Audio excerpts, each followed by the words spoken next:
Hello, this is Tyler with Keystone Farm. I haven't shot a video in a while. Figured I'd just give a little update what's going on. So we're bale grazing now. It's December 31st, so 2024, almost to 2025.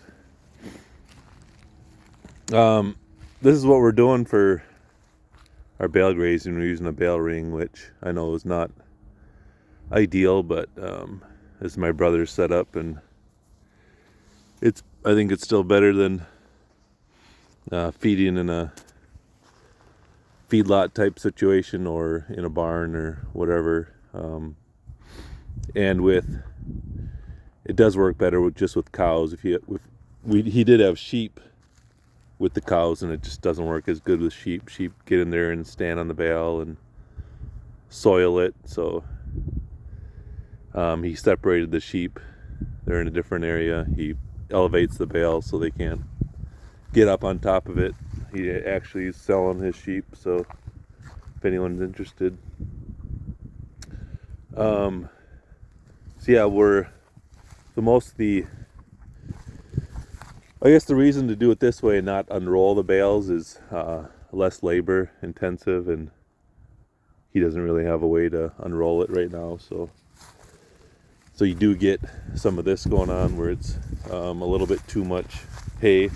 We could just come in and fork this around. It wouldn't take long, a few minutes. This is a little bit too thick. The grass next year won't grow through it. But one thing I learned from Derek Schmitz, he doesn't do exactly this way, but an advantage of doing these concentrated circle with a lot of urine and manure and impact around the bale is the next year the growth really explodes in those circles, and he thinks it's obviously partly due to the increased nutrition and fertilizer or whatnot, but also carbon adds to the mycelium. It creates a mycelial network, and he says it can spread from those circles into the rest of your pasture, which would happen also somewhat with unrolling the hay, but he thinks it's advantageous to get it really concentrated so that it just really cranks in that area and then spreads out from there. This is the lowest on the totem pole right now. This is the bull calf. So it waits its turn. If it went up there to feed, that's another disadvantage of this way. The more dominant ones get access to feed first, and then the ones that are lower on the totem pole have to wait their turn. I think if it did go up there, that big black one is kind of pushy. It pushes it around. But, they don't sit there. They don't graze all day there, so it'll get its turn. Looks like we have some trees to clear here.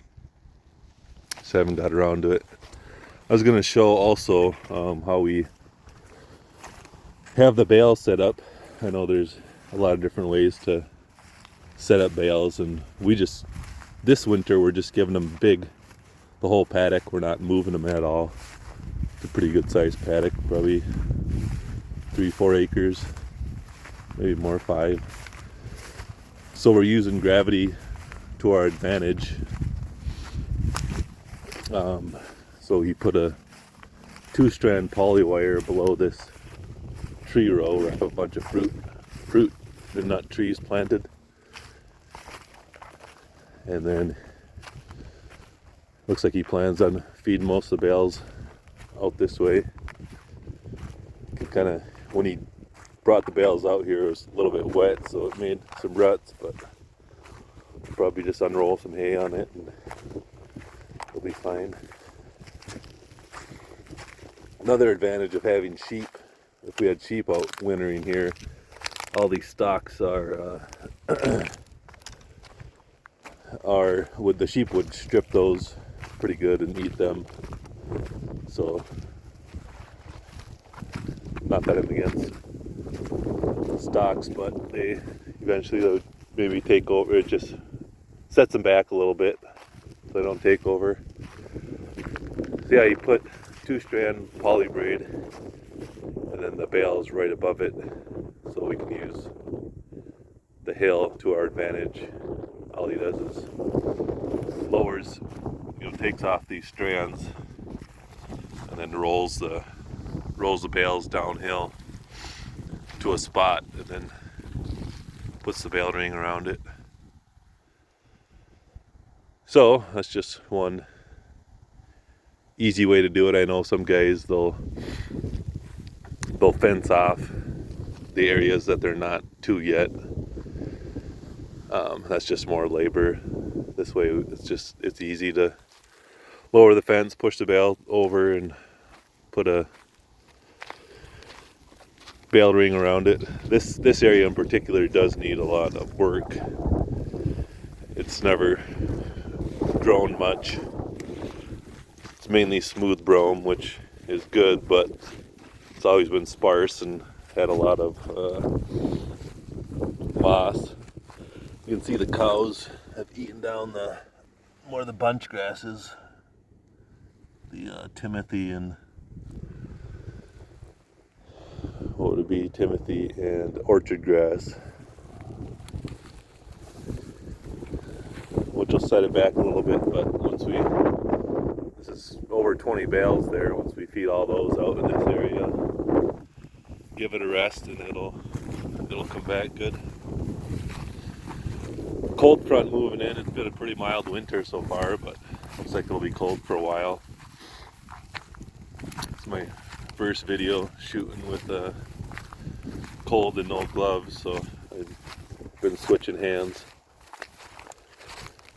So yeah, there's not a whole lot going on. Could take a video of the sheep. They're a little ways that way, but figured I'd give an update on our winter feeding operation. I've been also cutting down trees to get milled up. I'm gonna build a milking kind of shed. Planning on getting milk cows either this coming summer or the following summer. I want to make a proper corral and milking shed, and area where I could separate calves and all that kind of stuff before getting into it. My main enterprise in the future, right now we're thinking it'll be milk, grass-fed dairy, and specifically with cows. That's why we had the milk goats for a while. It was just kind of to learn a little bit about milking an animal, and it's easier to learn on goats than cows. It seemed like it would be easier anyways. So this is a good spot to put a bale too, because maybe I'll talk about it now. So there's this idea out there that it's bad to feed bales out in the winter out in the frozen ground, because then in the spring and summer it all runs off. But this is part of the reason I made ponds kind of in this valley area, that you can capture that runoff and use it. Duckweed grows in this area, so I'm planning on growing duckweed in these ponds. And duckweed just happens to be really high in protein and I don't know, probably a lot of other stuff. I got the idea from Dakota Cohen. He's in Canada, but if I put a little duckweed in there, he claims it'll really do well with all this nutrient runoff. So all you got to do is skim the duckweed, and it's good food for chickens and pigs and Probably the cows would eat it too. I don't know. There's a series of 5 ponds kind of in this valley. So it's kind of all about trying to utilize as much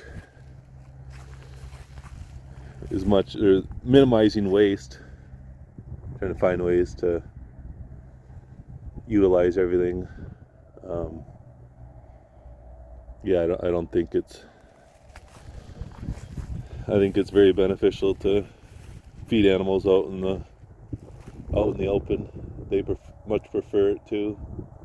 I think when I have a corral over on that side, it's going to be right over there. I'll give them the option, I'll put a lane back to shelter if they really want it, but all the feed, the bales will be out in the pasture. So, all right, that's it for now.